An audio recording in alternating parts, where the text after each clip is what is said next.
104.6 Trijaya FM, The Real News and Information. Terima kasih Anda masih bersama kami di Trijaya Hot Topic Petang. Dan kita sudah di sesi kedua untuk edisi hari ini, Selasa 19 April 2022, bertepatan dengan hari ke-17 bulan suci Ramadan 1443 Hijriah.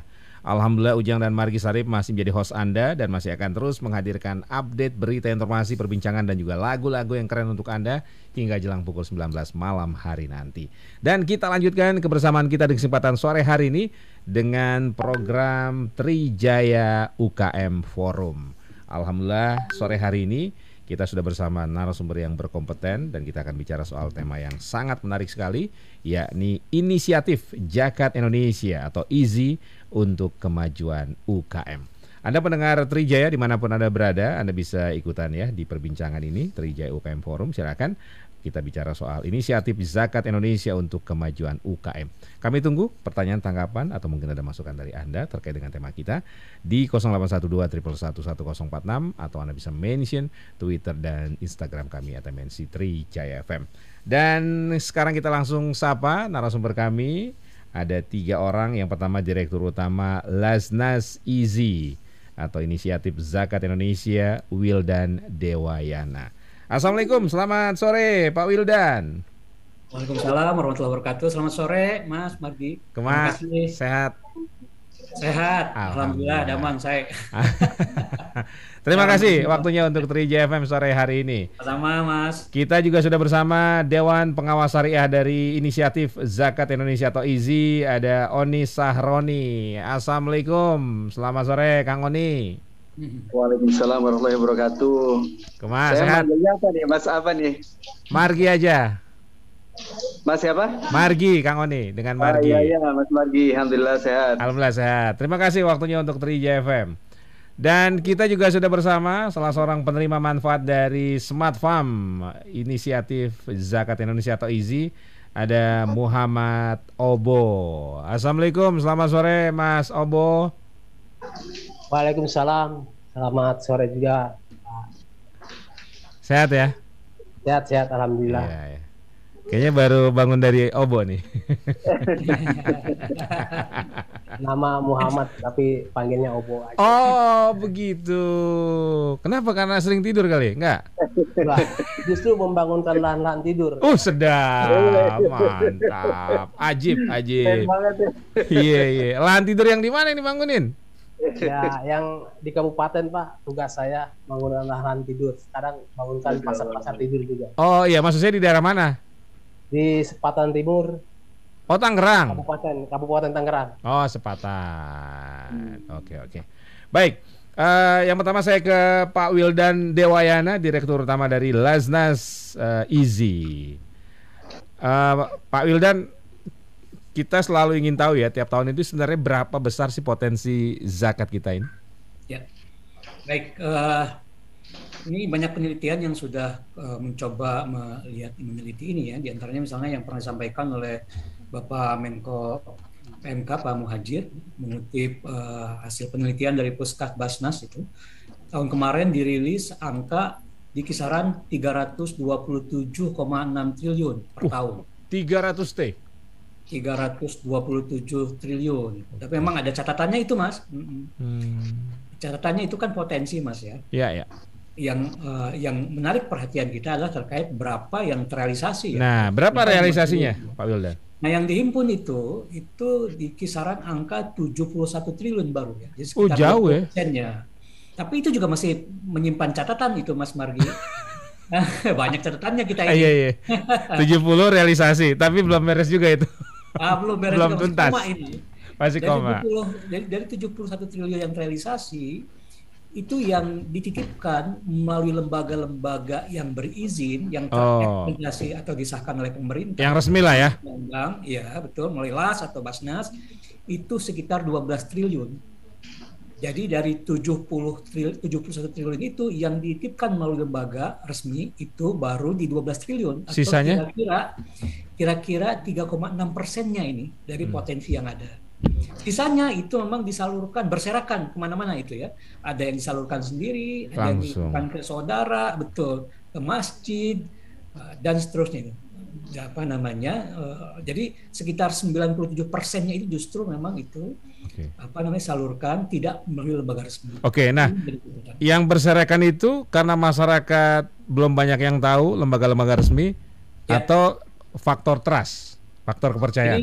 Ini juga ada risetnya ini, berdasarkan riset yang dilakukan. Saya demen nih, selalu berdasarkan data ini Pak Wildan. Mantap. Jadi sebagian besar karena memang awareness, pengetahuan, pengenalan terhadap lembaga-lembaga ini masih sangat minim. Jadi masyarakat umumnya tidak mengenal ada lembaga yang sudah disahkan, diakreditasi, diawasi gitu berdasarkan undang-undang yang kemudian memiliki otoritas untuk mengelola dana zakat ini. Itu yang pertama, itu faktor terbesar. 74% mengatakan, responden masyarakat itu mengatakan tidak tahu ada lembaga seperti ini. Nah, yang kedua terkait dengan karena aspek kemudahan, kedekatan. Jadi kalaupun misalnya ada yang tahu, tapi ya masyarakat merasa susah gitu untuk menjangkau lembaga-lembaga seperti ini, terlalu jauh, tidak praktis atau mungkin fasilitas pelayanannya yang tidak memungkinkan mereka bisa menunaikan dengan cepat.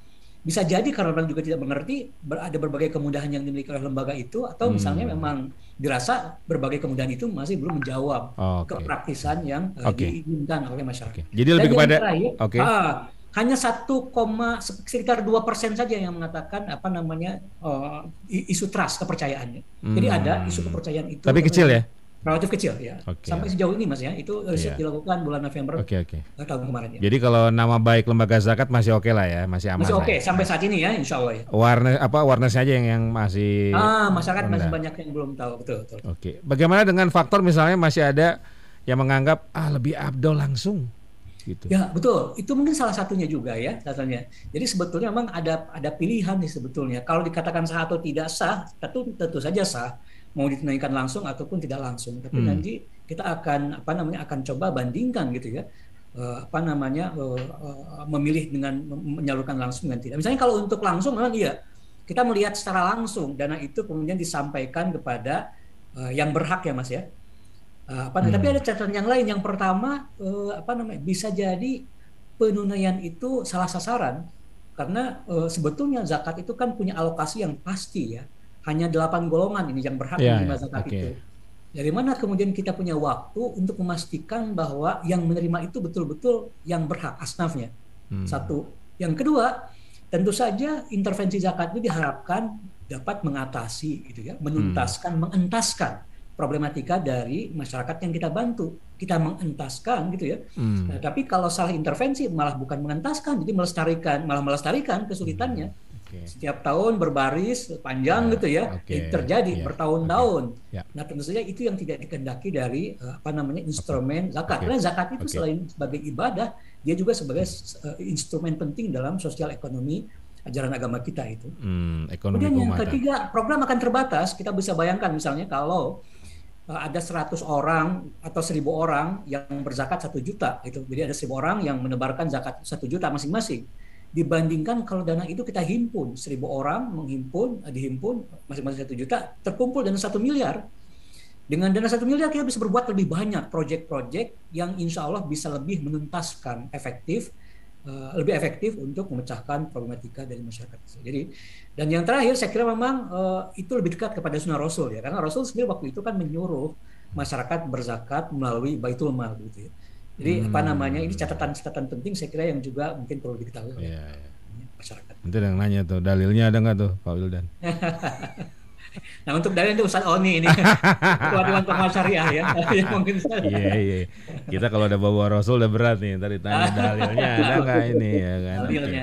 Baik. Tapi intinya gini, ini kan mungkin ada masyarakat yang menganggap tadi lebih afdol cara langsung, lebih afdol untuk masyarakat atau tetangga yang dekat. Terus ada faktor akad juga ya. Kan sekarang era digital ya Pak Wildan ya. Ini bagaimana nih bagi masyarakat yang mungkin tadi selain tidak tahu juga masih ada keraguan ya untuk menyalurkan zakat ini melalui lembaga-lembaga resmi ini.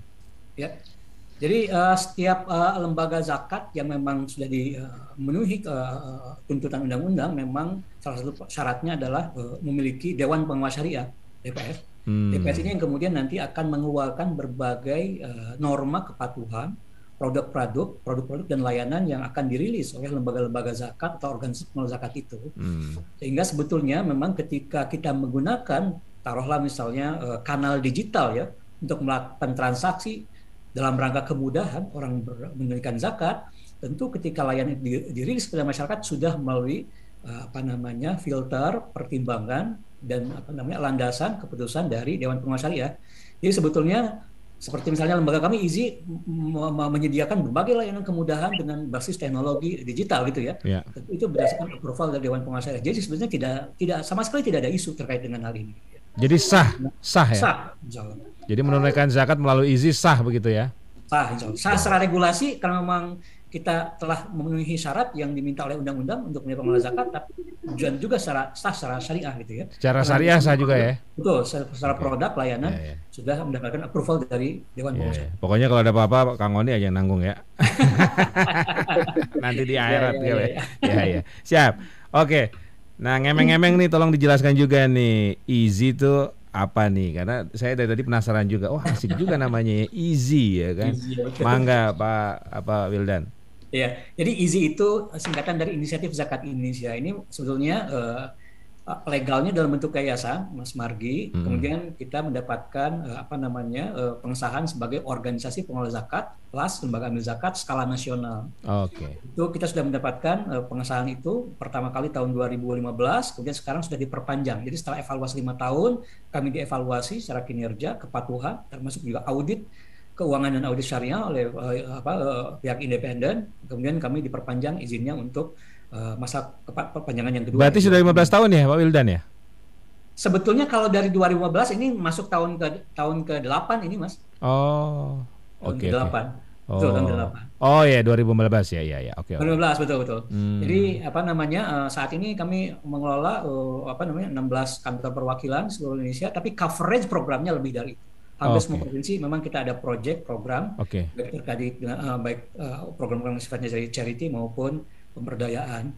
Dan alhamdulillah sejauh ini selama 8 tahun perjalanan IZI, setelah banyak program yang kami gulirkan, termasuk juga pengakuan dari pihak eksternal terkait dengan kinerja kami. Terakhir memang tahun 2022 Januari 2022 kami mendapatkan award sebagai lembaga amil zakat nasional dengan tata kelola lembaga terbaik dari pihak otoritas. Jadi saya kira memang kami telah berupaya tentu dengan bahu-membahu dengan seluruh elemen stakeholders. Kami tetap ingin menjaga agar dana yang kami kelola bisa amanah dan bisa tersampaikan secara efektif gitu ya. Oke, baik.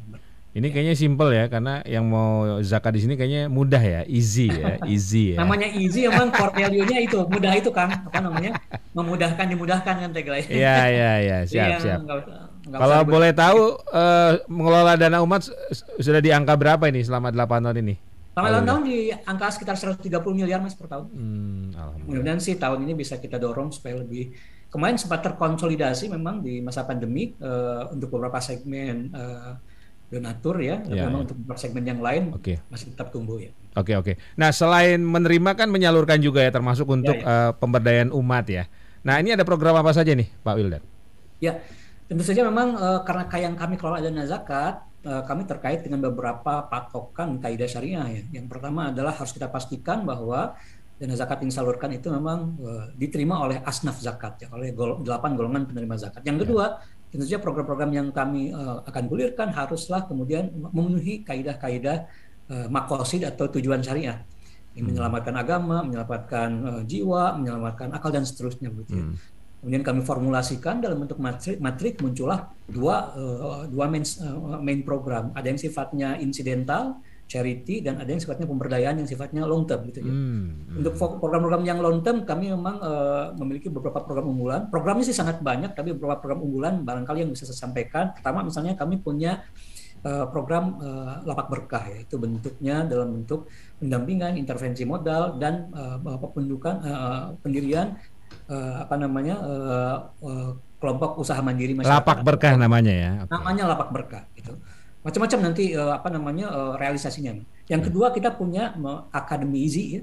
Itu training, pelatihan, pengkapasitasan untuk mustahik, dan nanti di hilirnya kita juga dirikan usaha bersamanya. Misalnya kita memiliki sekitar 9 yang kita sebut dengan rumah holistik, yaitu pelayanan bentuk pengobatan alternatif, bekam dan seterusnya gitu ya. Itu hasil dari pelatihan bekam pengobatan alternatif yang kami lakukan di banyak tempat. Kita punya misalnya rumah ekonomi dalam bentuk sentra-sentra menjahit gitu ya, yang itu menerima juga orderan garmen dari banyak mitra-mitra kami. Ada juga misalnya pelatihan cukur, kami mengelola sekitar 15 barbershop gitu ya. Itu dikelola sepenuhnya oleh para mustahik yang menjadi alumni pelatihan-pelatihan yang kita gulirkan. Yang lainnya misalnya program, nah ini yang ada Pak Obo-nya ini nih. Kami punya program namanya Smart Farm. Smart Farm ini memang menyasar petani-petani quote-unquote milenial ini. Karena memang anak-anak muda biasanya tuh enggan untuk masuk ke sektor pertanian dengan berbagai konsideran ya, tidak keren, hasilnya tidak begitu bagus dan seterusnya, atau kurang keren lah begitu ya. Nah, tapi memang alhamdulillah saat ini kami mengelola sekitar 14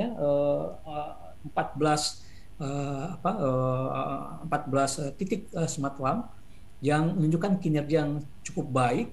Karena anak-anak muda jadi banyak terlibat di sektor ini. Kami menghidupkan lahan-lahan tidur di wilayah-wilayah pinggiran kota gitu ya, di wilayah suburban, dan ini memberikan keuntungan tersendiri gitu ya. Selain memang banyak tanah-tanah yang seperti itu, juga akses terhadap pasar itu jadi sangat dekat, sehingga bisa memotong rantai supply, terutama untuk sayuran gitu ya, hortikultura kepada pasar-pasar tradisional maupun pasar-pasar modern ini ya. Nah, itu karena memang tanaman yang kita prioritaskan adalah hortikultura, sehingga dalam setiap 2 pekan, setiap 3 pekan, setiap sebulan sudah panen, dan itu menghasilkan pendapatan yang yang cukup lumayan. Sehingga saat ini catatan kami ada sekitar tidak kurang dari 95 hektar ini lahan-lahan tidur yang kemudian berhasil dibangkitkan. Nah, Obo ini adalah generasi pertama ini, nanti bisa kita dengarkan ceritanya siap. Yang mengawali program ini, yang saat ini terus terang kami jadi agak kerepotan ini karena banyak sekali permintaan dari baik Pemda maupun masyarakat umum, pengusaha yang kemudian menginginkan lahan tidurnya untuk diaktifasi menjadi lahan-lahan. Oke, program Smart Farm ini termasuk ada permodalan juga, Pak? Iya, betul. Jadi selain pendampingan, pelatihan, kita menyiapkan juga lahannya gitu ya, sampai ke akses pasar ya Mas. Ke akses pasarnya kita kemudian nanti bisa kita lihat ya, misalnya tempatnya Pak Obo itu kalau waktunya panen itu mobil-mobil pick up itu sudah berjejer itu, yang siap mengangkut hasil pertanian itu di ke pasar-pasar itu ya. Nah yang di Pak Obo ini di daerah Tangerang itu sangat menarik. Oke, jadi memang fokus atau konsen terhadap sektor UKM ini tampaknya ya, Easy ini ya, Pak Wildan. Karena memang kami menyadari bahwa zakat itu kan punya misi ya, Mas Margi ya. Misinya itu kan misi transformasi ya.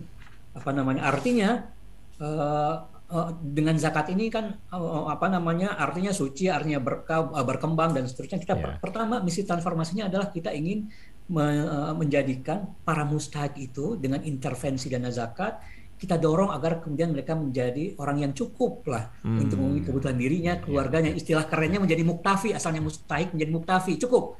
Tapi kita harap tidak cukup, tidak hanya seperti itu, tapi kita dorong agar kemudian suatu saat mereka bahkan bisa menjadi muzaki, bisa membayar zakat, yang asalnya menerima zakat, kemudian suatu saat diharapkan bisa membayar zakat gitu ya. Nah, kita dorong lagi bukan hanya sebagai muzaki, tapi kita ingin mendorong para muzaki baru ini menjadi agent of change gitu. Menjadi aktor-aktor perubahan seperti Pak Obo ini yang kemudian bisa menggerakkan teman-temannya yang lain agar kemudian lebih berdaya. Itu misi transformasi yang pertama. Yang lainnya memang kita berharap zakat ini kan ingin merubah aset-aset yang idle gitu ya. Kalau kita punya uang tabungan yang bertumpuk itu akan habis, nanti akan termakan zakat itu terus 2,5% sampai kemudian tabungan itu spiritnya agar kemudian dana itu tidak mengendap tapi kemudian bisa bergulir itu untuk kemudian dialokasikan ke sektor-sektor produktif agar kemudian bisa bermanfaat lebih banyak. Dan yang ketiga, misi transformasi yang ketiga adalah kita berharap sih intervensi zakat ini juga bisa merubah ada unsur-unsur pembinaan sehingga orang-orang yang menerima zakat atau yang terlibat dalam gerakan zakat ini menjadi orang-orang yang semakin soleh lah, semakin bertakwa, karena memang kita menyadari bahwa zakat ini dikeluarkan oleh orang-orang yang soleh, orang-orang yang baik. Dan tentunya kita berharap nanti yang menerima atau yang terlibat seperti kami, Pak Amilnya juga ikut-ikutan jadi soleh lah. Amin ya Allah, siap. Termasuk juga Mas Margi insya Allah. Amin ya Allah. Walaupun soleh ya sekarang ya. Jadi jenggotnya insya Allah sudah bertakwa. Ini palsu, Pak. Yang Baik. palsu-palsu yang lagi dicari sekarang. Iya, siap. Pak Wildan, atur nuhun. Sekarang saya ke Dr. Oni Sahroni, Dewan Pengawas Syariah IZI. Mungkin ada yang ingin ditambahkan nih dari Dewas nih, Kang Oni, mangga. Ya, Mas Margi, jadi memang kita ingin IZI ini bisa menunaikan amanahnya sebagai amil ya, amanah dari Rasulullah SAW agar jadi zakat ini bisa memberdayakan, jadi atau dalam bahasa sunnahnya fa'agnuhum, jadi bisa memberdayakan. Jadi sebenarnya pertama zakat itu pertama bisa disalurkan kepada mereka yang berhak. Salah satu dari 8 kelompok. Kan kita kenalkan kalau zakat itu ya du'afa atau ke orang terlilit utang atau lainnya. Yang kedua, tapi karena dikelola oleh lembaga yang profesional seperti IZI, kita tidak hanya menggugurkan kewajiban, tidak hanya nyampe tuh dana, tapi juga disalurkan kepada yang paling berhak, yang paling prioritas untuk menerima. Ya mereka lah para du'afa, tetapi juga terseleksi. Nah yang ketiga, tidak hanya juga dibagi habis, tidak hanya dapurnya ngepul, tidak hanya BPJS-nya terbayar, tidak hanya bisa buka bersama keluarga, tapi dalam jangka panjang dia juga bisa berdaya. Jadi bagaimana IZI ini bisa menjadi fasilitator seperti halnya sunnah Rasul. Para mustahik ini tidak hanya terselesaikan BPJS-nya, asuransinya, dapurnya ngepul, tetapi dalam jangka panjang bisa berdaya. Nah itulah kira-kira rahasia Pak Agnuhum. Ya, siap. Jadi sederhananya tidak habis pakai begitu ya, tapi ada nilai-nilai asas manfaat, asas pemberdayaan umat tadi itu ya, Kang Oni. Betul, betul. Ya. Oke, baik. Nah, sebenarnya bagi masyarakat Muslim hal lain apa sih yang perlu dipahami dari zakat ya, tidak sekedar kewajiban menjelang Idul Fitri gitu. Artinya tadi ada view tersendiri yang tadi Kang Oni sampaikan ya, bahwa sebenarnya mungkin tidak hanya di sekitar lingkungan kita, di luar lingkungan kita tuh banyak orang yang mungkin perlu dibantu, perlu diberdayakan agar mereka dalam tanda kutip naik kelas tadi itu, Kang Oni. Betul banget Mas Margi. Jadi kan zakat ini sebenarnya selain kewajiban adalah rukun ya, fondasi. Jadi andaikan kalau kita asumsikan ya, seluruh hartawan di Indonesia itu menunaikan zakatnya, apa kan netes tuh 2,5%. Netes. Jadi semakin orang diberikan rezeki oleh Allah menjadi seorang hartawan, maka akan ketarik tuh para du'afa, karena 2,5% dari kekayaannya itu netes kepada para du'afa. Jadi andaikan setiap para hartawan itu punya komitmen untuk menunaikan zakatnya, itu sebenarnya praktis sebenarnya sudah tidak ada gap tuh antara kemiskinan antara para du'afa dan para hartawan. Nah jadi zakat ini bukan masalah sekunder, masalah pelengkap, tapi sebenarnya menjadi salah satu fondasi dalam Islam, tidak hanya menyelesaikan masalah gap kondisi ekonomi, tetapi juga masalah sosial dan masalah lainnya. Nah, kondisi kita hari ini, tadi seperti data yang disampaikan oleh Pak Wildan, memang membuat kita miris ya. Jadi kalau kita jalan-jalan ke mall aja Mas Margi ya, itu selalu tuh kita lihat entah di pojokan mana tuh ada gerobak, di sampingnya ada kakek-kakek atau suami istri beserta 2 anaknya. Jadi sehari-hari tinggal di gerobak. Jadi intinya sih begitu mudahnya di Indonesia kita menemukan para du'afa. Nah, itu indikator bahwa terlalu banyak para hartawan yang belum menunaikan kewajiban zakatnya. Itu besarnya. Ya. Oke, baik. Nah, Kang Oni, bagaimana Kang Oni juga bisa memberikan pemahaman ya kepada kita semua lah, atau mungkin bagi masyarakat Muslim yang masih ada pertanyaan terkait tadi aspek syariat dari menunaikan zakat melalui lembaga-lembaga seperti IZI ini ya kan.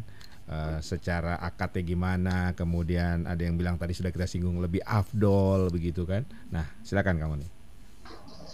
Ya, Jadi sebenarnya nyunnahnya para muzaki, para hartawan itu nyalurin zakatnya melalui lembaga. Jadi agar amanah zakatnya ini tersalurkan nyampe kepada butuh apa. Karena memang kalau lembaga zakat seperti IZI memang kan punya karyawan tetap, punya pegawai tetap, ada accountingnya, ada apa lagi ya, ada marketingnya, SDM ada lah ya. Ada SDM-nya yang memang ngulik tiap hari dari jam 7:30 sampai asar.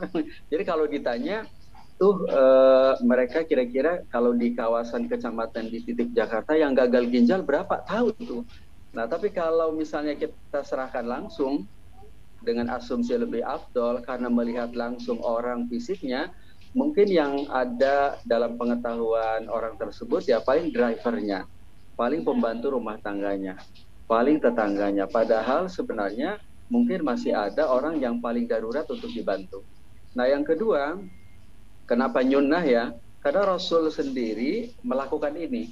Jadi Rasul itu mengutus para sahabat untuk menarik, menghimpun, mengcollection, dan tim inilah yang akan membagi-bagikan. Jadi memang menyalurkan zakat melalui lembaga itu, selain aspek profesional, selain aspek amanah zakat ditunaikan sebagaimana amanah para hartawan, juga sebenarnya nyunnah. Yang ketiga, jadi sebenarnya donasi itu kan sebenarnya nggak seberapa yang ada di kantong para hartawan. Jadi kalau misalnya seorang hartawan dengan pendapatan 7 juta, kan sebenarnya zakatnya hanya sekitar 160.000 rupiah. Jadi kalau itu sembarang aja gitu, lihat apa kasih. Sementara ada banyak selain mereka yang gagal ginjal, mereka yang bisa kita berdayakan. Nah jadi dengan donasi yang tidak besar itu harusnya bisa diberikan kepada mereka oleh orang yang tepat sasaran tadi. Nah, jadi menyalurkan kepada lembaga zakat sebenarnya agar tepat sasaran. Gitu Mas Argi. Oke, baik. Terima kasih. Dr. Oni Saroni, Dewan Pengawas Syariah dari Lasnas Inisiatif Zakat Indonesia atau IZI. Sekarang saya ke Muhammad Obo, penerima manfaat Smart Farm dari IZI ini. Kang Obo. Yap. Oke, masih bersama kita ya. Ya. Kang Obo cerita dulu, Kang Obo ini sebenarnya usahanya usaha apa nih? Sebelum saya mengenal Smart Farm IZI ini, saya di bidang bekerja di perusahaan Pak, di pabrik baut motor. Jadi jabatan saya leader. Di 2019 saya bermimpi suruh jadi petani. Nah, saya nekat ke HRD untuk mengundurkan diri ingin jadi petani. Oh, jadi Bapak dapat Kang Obo dapat wangsit nih, suruh jadi petani. Dalam mimpi itu saya harus mau jadi petani karena banyak yang membutuhkan kamu itu dalam mimpi saya. Akhirnya saya memutuskan mengundurkan diri di perusahaan. Sampai diketawakan sama HRD, baru ini ada seorang karyawan ingin jadi petani. Nggak salah, Bo. Iya, Tapi saya tetap tekad ke pendirian saya. Akhirnya saya mengenal IZI ini di 2019 mengadakan pelatihan Smart Farm Akademi IZI yang pertama di Desa Gempol Sari. Saya ikut di sana, itu saya diajarkan cara berlatih olah lahan, penanaman, sampai merawat, sampai ke pasca panen, sampai ke pemasaran. Nah, di situ saya kembangkan dan saya pun diberikan modal sama IZI sampai saya menyewa lahan. Jujur Pak, saya tidak punya lahan semeter juga. Nah, hasil dari bantuan IZI ini saya bisa menyewa lahan 400 meter sampai sekarang hampir 1 hektar Pak. Saya bisa mengembangkan amanah dari IZI ini. Bahkan saya juga sekarang sudah membuat pasar warung Smart Farm di program IZI ini. Ini yang sangat luar biasa. Di IZI ini selain kita mengajarkan bertani, dan warung IZI pun siap menampung hasil-hasil petani binaan IZI. Itu selama ini saya sudah membuka 2 cabang di Sepatan Timur. Oke, baik. Ngomong-ngomong kaosnya keren tuh, Kang Obo. Alhamdulillah, Smart Farm petani cerdas. Sedap. Iya, warnanya warna cerah lagi ya. Oke, Kang Obo, jadi memulai dari nol nih ya sebagai petani ya? Dari nol, saya bukan keturunan seorang petani Pak. Ibu saya seorang tukang kue, bapak saya tukang beca. Saya hanya ikut-ikutan kakek bangun kebo, kambing. Gitu. Tapi maksudnya waktu kecil sempat sering ke sawah kan? Udah ada basic. Sawah, ya. Cuman itu aja Pak, bangun kebo, bangun kambing gitu. Karena buat ongkos sekolah saya. Dan saya pun jadi tulang punggung ketiga adik saya ketika itu. Jadi membantu orang tua ibu. Oke. Kemudian kenapa bisa pede datang ke IZI ini? Ya, saya juga tadinya tidak tahu IZI itu apa. Tapi ketika saya berlatih di sana, saya nangis Pak. Saya nangis kenapa? Nggak, sebentar Pak. Sebelum nangisnya panjang nih. Itu tahu dari mana ada IZI ini, Kang Obo ini? Dari teman Pak. Dari teman Pak Obo ada pelatihan IZI, mau ikut dia. Kebenaran saya ikut. Ini kan ilmu, saya bilang IZI itu apa? Saya kan belum kenal IZI. Nah, di situ saya ikut. Saya sampai menginap di sana, sampai ninggalin anak istri saya. Saking pingin belajar, saking pingin bener IZI itu apa. Ternyata di dalam pelatihan itu banyak ilmu, makna yang saya dapatkan. 2000 berapa itu, Kang Obo? 2000 berapa? 2019. 2019. Oke, berapa lama ikut pelatihan IZI? Dari bulan Maret sampai Desember, Pak. Lama dong ya? Iya. Berapa bulan itu? Ya sekitar 5 bulanan ya. 5 bulanan. Ninggalin anak istri tuh?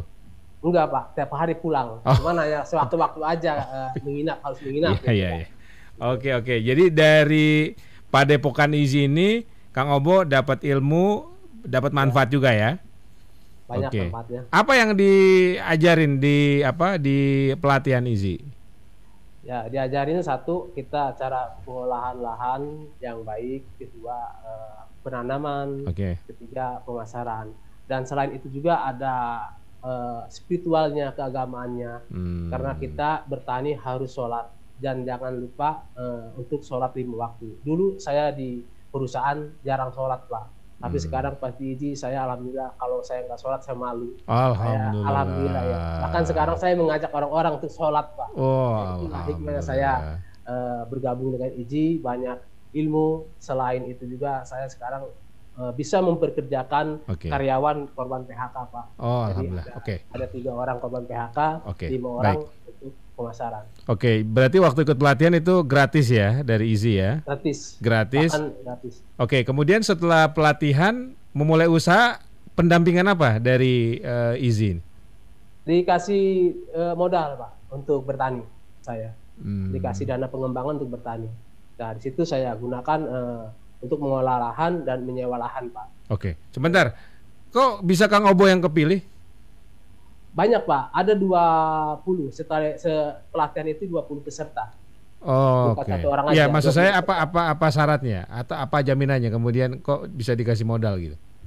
Ya karena kan kita berlatih sungguh-sungguh. Kalau orang niatnya ingin berlatih, ingin niat jadi sukses, kita harus sungguh-sungguh. Itu aja. Oke. Jadi setelah dilatih, kemudian dikasih modal, dikasih pendampingan, jalan usaha. Tadi kan cerita nggak punya lahannya lahan siapa itu? Lahan orang, lahan tidur yang nggak dipakai-pakai, saya sewa Pak. Jadi saya bangunkan lahan itu. Yang tadinya rumput semak belukar, sekarang jadi tanaman hortikultura sayur mayur. Di Sepatan ini, Tangerang? Ya, Tangerang. Berapa luas lahannya, Kang Obo? Kalau sekarang, dulu saya pertama dikasih dana pengembangan itu cuma 400 meter. Sekarang hampir 1 hektar Pak. Alhamdulillah. Mantap. Jadi sudah maju ya? Alhamdulillah. Jadi sekarang usahanya usaha hortikultura berarti sayur mayur? Sayur mayur. Apa aja tuh? Di sana ada kacang panjang, ada kangkung, bayam, cesin, pakcoy, dan terong ungu, dan lain-lain Pak, pare, semua. Pokoknya setiap hortikultura binaan IZI itu ada. Oke. Baik. Berarti sekarang sudah fokus sebagai petani nih ya, Kang Obo ya? Iya. Karena petani itu biarpun kulit hitam tapi dompetnya udah darul. Sedap. Mantap. Oke, berarti udah jadi pengusaha alhamdulillah sekarang ya? Alhamdulillah Pak, ya. Kalau boleh tahu berapa penghasilan dari bisnis ini nih, Kang Obo? Saya setiap bulan Pak dipinta untuk mengirim sayuran itu banyak sih, beberapa desa, ada 3 kecamatan. Hasil saya itu 40 juta setiap bulan, Pak. Omset. Omset. Omset. 40 juta. Alhamdulillah, alhamdulillah. Berapa karyawan nih?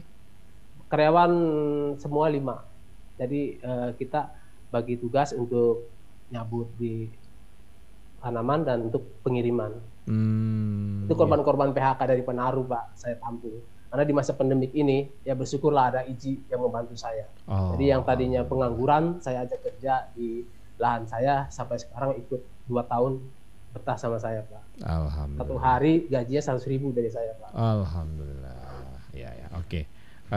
Baik, 2019 mulai, sekarang 2022, berarti baru 3 tahun ya Kang Obo ya? 3 tahun. Ya, dari 400 meter sekarang udah 1 hektar.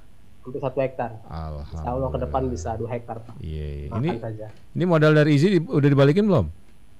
Alhamdulillah, Pak. Kita selalu berzakat terus, Pak.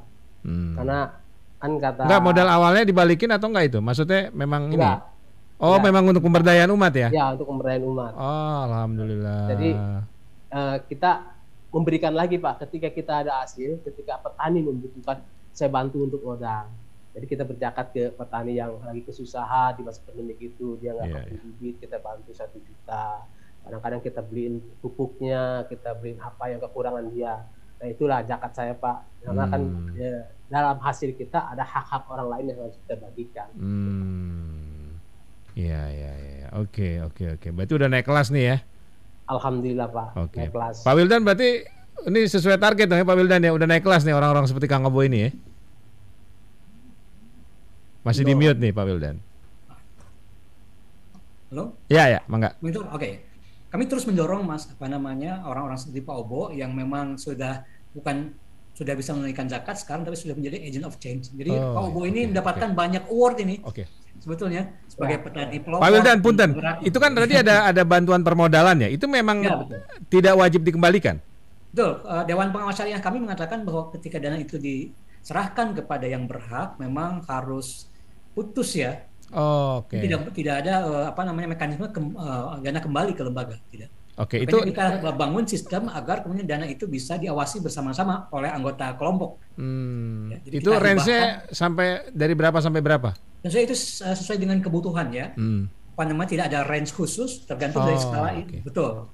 Karena memang juga nanti petani-petani yang kita bina diberikan keterampilan bagaimana membuat proposal usaha, Mas. Jadi diberikan pengetahuan terkait dengan akuntansi sederhana, manajemen keuangan, termasuk juga membuat bisnis plan ya, proposal bisnis gitu ya. Tapi apakah memang orang-orang seperti Kang Obo ketika 2019 itu memang mereka termasuk yang berhak 8 penerima itu? Kita punya tim khusus terkait dengan assessment, tim assessment untuk memastikan bahwa yang kemudian menjadi penerima manfaat dari program yang kita gulirkan adalah mereka yang termasuk salah satu di antara 8 golongan yang berhak menerima. Memenuhi syarat. Memenuhi syarat, betul. Kang Obo masuk yang mana tuh dari 8 itu? Ya, termasuk yang memang tidak bisa memenuhi kebutuhan hidupnya sehari-hari itu. Waktu itu kan karena sudah keluar dari pabrik ya, Mas. Dan memang selain melihat kondisi asnaf gitu ya, kita juga melihat etos ya, dedikasi gitu. Karena kita berharap dana zakat yang digulirkan itu memang tadi multiplier effect, jadi sehingga kemudian bisa memberikan manfaat yang multi manfaat kepada masyarakat sekitar. Oke. Nah ini kan memang sama sekali tidak ada jaminan, bahkan permodalannya itu tidak wajib untuk dikembalikan ya. Artinya ada potensi tidak sukses juga, tidak jalan juga sesuai target ya. Nah ini bagaimana asesmen ataupun proses untuk mendeteksi mereka-mereka yang potensial ini? Ya, kami punya tim dan mekanisme untuk memastikan bahwa tidak ada yang keliru dari aspek proses ya. Bahkan memang hal ini secara reguler kami laporkan ke unit kepatuhan yang memang dibentuk juga di internal kami itu ya. Nah, terkait dengan hasil ini memang banyak sekali faktor ya. Kadang-kadang proses yang kita jalankan sudah baik, tapi kemudian hasil di ujung kadang-kadang ya, ini statistik kami mengatakan ada sekitar 16% yang memang fail ya, kami harus. Tapi memang dari 16% yang fail itu bisa kami pertanggungjawabkan semua prosesnya, jadi tidak ada yang keliru dari proses. Karena kadang-kadang misalnya begini Mas, sudah diberikan intervensi dalam bentuk permodalan dan misalnya di salah satu sektor pertanian, tiba-tiba kemudian di sektor pertanian itu dibuka keran impor sehingga harga jatuh itu ya, itu kan sama sekali di luar kuasa kami itu. Tapi kami sudah bisa laporkan semua proses yang kami lakukan sejak awal di hulu maupun sampai ke ujung. Walaupun kita tetap buat sedemikian rupa sehingga resikonya bisa kita kelola seminimal. Itu dari proses asesmen tadi ada persyaratan itu nggak, misalnya tadi Kang Obo kan jujur ya dulu ya, belum sholat belum apa gitu, itu jadi syarat nggak, misalnya kan syaratnya orangnya harus orang soleh gitu kan, sementara kayaknya repot juga nyari. Iya ya, justru misi zakat ada melakukan transformasi itu ya. Itu di situ ya kuncinya ya Pak ada betul, jadi kan transformasi bukan hanya, makanya di instrumen pengukuran yang kami kembangkan untuk melihat efektivitas dari program, kami menggunakan indeks yang dikeluarkan oleh CBES, ini sebuah lembaga penelitian dari IPB, itu memang melakukan dua pendekatan itu, aspek-aspek material maupun aspek-aspek spiritual. Jadi kinerja dua ini yang kami ukur. Apakah maksud saya gini, misalnya nanti tiba-tiba ada orang yang bertato begitu kan, atau apalah gitu, tiba-tiba jadi wah nggak bisa nih, nggak gitu kan? Iya. Nggak masalah itu. Nggak masalah ya. Justru bahkan beberapa diantaranya Mas, ini mohon maaf ya, di lokasi yang lain itu mohon maaf nih, yang sebelum masuk ke Smart Farm ini masih menjadi wanita tunasusila gitu Mas ya, kerja seks komersial gitu ya, ikut program ini kemudian sedikit demi sedikit meninggalkan ini dan sekarang sudah lepas sama sekali, jadi tidak ada isu di sisi. Oke, ini menarik sekali ya. Nah, saya ke Kang Obo lagi nih, Kang Obo, waktu itu kalau boleh cerita terima berapa permodalan dari Easy? 3 juta Pak. 3 juta, oke. Waktu itu memang Kang Obo punya semangat yang tinggi ya, kan karena ini nggak wajib dibalikin loh. Ini kan sangat tergantung kepada personal yang mendapat bantuan ya. Selain tadi ada proses assessment ya. Waktu itu Kang Obo benar-benar niat atau ada godaan juga nih, wah udahlah buat beli HP gitu? Prinsip saya memang seperti itu Pak. Saya ketika saya dapat ilmu, nah ini kan uang zakat Pak, kita harus amanah. Jadi kalau misalnya kita nggak amanah, cukup di situ aja. Nah inilah bukti saya sekarang, ketika kita amanah dan kita niat, ya alhamdulillah Pak. Sekarang apa yang saya nggak punya Pak. Dulu saya mohon maaf, dulu saya punya apa-apa itu waktu kerja perusahaan semua serba kredit Pak. Tapi sekarang jadi petani semua cash Pak. Alhamdulillah. Iya. Jadi sekarang udah nggak ada tukang kredit yang datang ke rumah nih? Nggak ada Pak, tutup, dilarang rentenir. Bahkan saya bertani aja saya nggak mau hasil utang. Siap. Jadi memang transformasinya ya menuju ke holistik tadi itu Pak Wildan ya. Mereka menjadi tadinya sholatnya belang bentong sholat, kemudian juga seperti Kang Obo ini kan jadi ya no riba begitu kan, semacam itu ya Pak Wildan ya. Tuh, walaupun belum ada jenggotnya nih. Iya. Kebanyakan Pak Coy kayaknya itu. Iya. Kang Oni, gimana nih Kang Oni melihat tadi cerita Kang Obo ya? Artinya memang ada value yang memang ingin dikejar dari program-program Easy ya, seperti Smart Farm ini. Jadi tidak hanya membantu secara ekonomi, tapi juga ada nilai dari sisi spiritual dan juga peningkatan akhlak ya dari orang yang mendapatkan bantuan ini. Ya betul Mas Margi. Jadi tadi nilai pertama kan bagaimana tidak hanya habis pakai, selesai kebutuhan pokoknya, tetapi mereka dalam jangka panjang tidak tergantung lagi pada bantuan. Jadi sedikit mereka berdaya gitu, punya usaha yang jadi sumber pendapatan. Nah yang kedua, dengan assessment tadi ya, assessment ini kan banyak nih mungkin yang butuh, tapi kita seleksi nih, ini kira-kira yang bisa ditransformasikan nih si A nih, si B kayaknya belum nih. Nah dengan ada prioritas ya. Betul, dengan itu juga akhirnya kita telah ini nih sedikit memberikan bimbingan, pembinaan, sehingga mereka tidak hanya menerima donasi, tetapi juga ada pembimbingan gitu. Dan yang penting tadi itu ya, bisa menciptakan agen-agen baru untuk perubahan ya. Tadi seperti yang Pak Wildan sampaikan ya, artinya Kang Obo ini sudah bisa melakukan hal yang sama yang sebelumnya didapatkan dari Easy ini ya, Kang Oni ya. Betul, betul Mas Argi. Berzakat kepada yang lain dalam bentuk yang lain, membantu bantuan modal atau membantuan orang yang memang punya usaha. Oke, saya sapa dulu pendengar Trijaya, ada Pak Ahmad Suwarno. Mas Margi, kalau mau bayar zakat tapi lagi tidak likuid saat ini, hanya memiliki aset, apakah harus bayar zakat juga? Oke, terima kasih.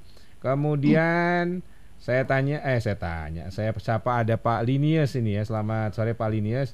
Bung Margi, numpang tanya, apakah yang menerima zakat hanya umat muslim? Maksudnya apakah kaum duafa yang dibantu itu hanya yang muslim saja? Oke, terima kasih. Ini sambil saya info juga soal info traffic ya. Ini ada Om Endet. Assalamualaikum Om Margi. Waalaikumsalam. Ini tol Jor mulai dari Joglo ke arah Pondok Indah sudah macet, cuaca hujan di sana. Terima kasih Om Endet. Ada Pak Min. Tol Jor macet dan hujan dari veteran ke arah Kampung Rambutan. Pol-polan macetnya katanya. Oke. Tadi juga ada Pak Ibeng ya, kasih info yang sama di tol Jagorawi. Ini cuacanya hujan. Oke, terima kasih. Mangga direspon Pak Wildan atau Kang Oni tadi pertanyaan dari Pak Ahmad Suwarno dan juga Pak Linius. Kelihatannya Ustaz Oni itu. Oh ya, mangga Kang Oni, silakan. Iya, Mas Margi, tadi dari siapa ya, dari pendengar kita ya, bahwa jadi pokoknya jika ada aset yang nilai ekonomisnya naik, Mas Margi. Jadi kalau kita punya tanah di Depok, Jakarta, Bandung, Surabaya, Semarang, kan kalau kita beli hari ini, kita jual tahun depan, itu kan nilai ekonomisnya tinggi, pergerakannya tinggi, bahkan melebihi emas. Jadi jika emas aja wajib zakat, apalagi kalau kita beli properti, beli tanah yang nilai ekonomisnya jauh, pergerakannya melebihi emas.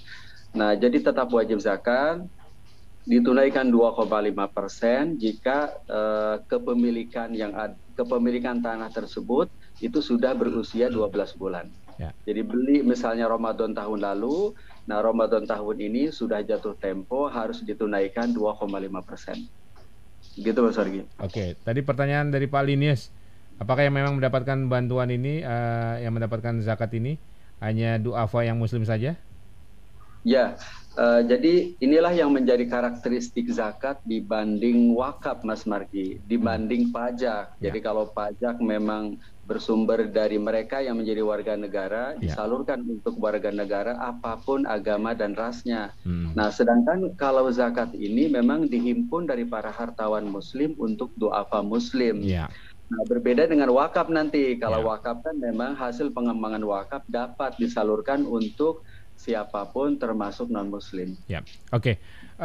Pak Wildan, jika pendengar Trijaya atau masyarakat mau tahu banyak soal Easy, ini bisa kemana nih? Hotline atau mungkin ada medsos atau websitenya? Websitenya bisa mengunjungi easy.or.id atau kami juga punya. Easy-nya huruf besar semua ya? Enggak. Easy-nya huruf kecil, easy.or.id. Easy.or.id, oke. Kami juga ada di YouTube juga kami ada Inisiatif TV, kemudian juga Instagram juga ada. Oke. WhatsApp, nomor telepon untuk hotline layanan servis kami. Oke. Jadi yang paling mudah sih kunjungi website easy.or.id, itu semua informasi ada semua di situ. Ya. Kalau berkenan berkunjung ke kantor pusat kami ada di Jalan Raya Condet 27. Waduh, itu daerah makan itu, daerah kuliner itu. Iya. Saya sering makan nasi kebuli itu. Ajuan atau bukan, apa? Ada yang punya orang Tegal tuh. Oh iya, Abu Salim ya. Iya benar. Bukan. Ada satu lagi. Itu Ajib tuh, Ajib. Dia kambingnya miara khusus di Tegal katanya. Untuk IG kita ada di Inisiatif Zakat, silakan juga dikunjungi. Ya. Oke, siap. Saya ke Kang Obo lagi nih. Kang Obo, ada pesan nggak untuk masyarakat, untuk mendengar Trijaya nih berdasarkan pengalaman dari Kang Obo ya, yang menjadi partner atau penerima manfaat dari program Smart Farm Easy ini? Pesan saya kepada pemuda-pemuda, jangan malu jadi petani. Pemudinya enggak nih, pemuda aja semua? Pemudi boleh. Oh iya. Jangan malu jadi petani, tapi biarpun kotor hasilnya berkah. Amin. Jadi kadang-kadang banyak kalau ditanya itu lulus sekolah mau kemana, cari kerjaan, saya bilang salah. Harus kita jadi pengusaha, biarpun petani tapi kita pengusaha, itu aja. Pengalaman saya ya, nikmatnya jadi petani dibandingkan kita jadi karyawan. Ya, oke, baik. Kang Obo, apa yang paling merubah atau apa yang paling terasa dari hidup Kang Obo ya bersama keluarga setelah menjalani ini ya apa bisnis atau kegiatan hasil pelatihan dan pendampingan dari izin? Dulu saya pernah Pak, sebelum kenal IZI, saya mengundurkan diri beberapa bulan dari petani, jadi belum kenal sama siapa-siapa, sampai saya tidak masak Pak, istri saya tidak makan, anak saya juga tidak jajan, karena saya belum punya duit seperak pun, saya nggak ada duit. Itulah pengalaman pahit saya, sampai satu keluarga saya nggak makan. Tapi saya tidak pernah mengeluh, tidak pernah bersedih karena Allah berkehendak lain. Tidak lama saya mengenal ada IZI untuk pelatihan itu. Ya akhirnya saya ikut apapun pelatihannya, yang penting hidup saya harus maju. Apalagi ini menyangkut pertanian. Ya alhamdulillah terbukti sekarang, maka dunia itu tidak akan bohong apa yang kita berbuat. Itu aja Pak. Yang penting kita jujur dan transparan. Oke. Jadi waktu susah nih Kang Obo orang yang tidak pernah putus asa dari rahmat Allah ya. Selalu yakin dengan itu ya. Selalu bersyukur Pak.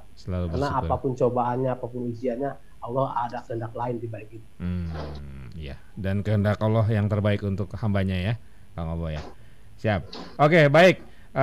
Kang Oni, terakhir dari Kang Oni. Silakan singkat saja. Ya. Jadi sebenarnya bagi para muslim atau hartawan yang ingin hartanya berkah, nambah terus ya, maka zakat ini adalah cara yang paling efektif yang Allah sediakan bagi mereka yang ingin harta saudara keluarganya berkah. Ya, oke, baik. Terima kasih. Terakhir, Pak Wildan Dewayana, Direktur Utama Lasnas IZI, terkait dengan tema kita, inisiatif Zakat Indonesia untuk Kemajuan UKM. Mangga.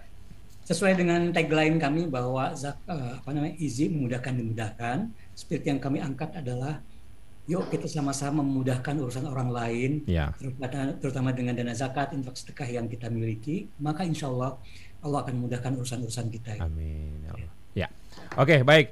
Terima kasih Pak Wildan, Kang Oni, terima kasih, Kang Obo, hatur nuhun juga. Dan untuk Anda yang mau tahu lebih banyak soal IZI, silakan kunjungi websitenya di easy.or.id ya. Dan sebelum saya tutup nih Pak Wildan, Kang Oni dan juga Kang Obo, ini saya baca dulu banyak respon di YouTube Trijaya. Ada Ibu Marsa, kajiannya bermanfaat banget, keren Trijaya dan IZI, alhamdulillah terima kasih. Ada Pak Helmi Bahtiar, Jos, Barokallah IZI katanya, terima kasih. Kemudian ada Pak Joko Adi, jalan-jalan ke Semarang, mampir dulu beli lumpia. IZI terus berkembang untuk kesejahteraan umat manusia. Cakep. Cakep ya telat. Belum buka soalnya, agak-agak delay. Ada Pak Dedi Venaloza. Izin bertanya ke Ustadz Oni, apakah pelaku UMKM yang terkena dampak COVID dapat menerima manfaat zakat? Ini baru kita baca ya. Mungkin direspon singkat saja, Kang Oni. Ya, betul, karena justru mungkin dalam kondisi COVID kebutuhan mereka akan akses permodalan justru lebih membutuhkan ya daripada di luar pandemi. Nah, sebagaimana tadi ya rumus zakat fa'agnuhum, buat mereka masalah dapur bisa cukup tapi juga bisa berdaya dalam jangka panjang. Demikian Mas Margi. Oke, baik. Mudah-mudahan terjawab ya Pak Dedi. Ada apa nih? MKA, alhamdulillah dengan zakat memajukan UKM, Dasat, IZI dan Trijaya. Ada Bapak Taibu nih ya, Sabiin Lanta, terima kasih IZI. Ada Pak Reza Fahriza, jalan-jalan barengnya Mr. Joko. IZI makin ngejreng, manfaatnya sampai alam boko. Alam baka maksudnya ya. Ya. Ini jangan boko-boko nih, nanti Boko Haram lagi di Afrika, berat kita ikutnya. Oke, terima kasih juga untuk Inizia TV dan semua bagi pendengar Trijaya yang sudah ikutan ya. Sekali lagi terima kasih, semoga bermanfaat dan insya Allah kita jumpa lagi di program Trijaya UKM Forum berikutnya. Terima kasih Pak Wildan sekali lagi. Ustadz Oni terima kasih, Kang Obo sehat selalu, makin maju usahanya, barokah, mantap. Dan terima kasih juga untuk Anda semua pendengar Trijaya, dan kita lanjut lagi di Trijaya.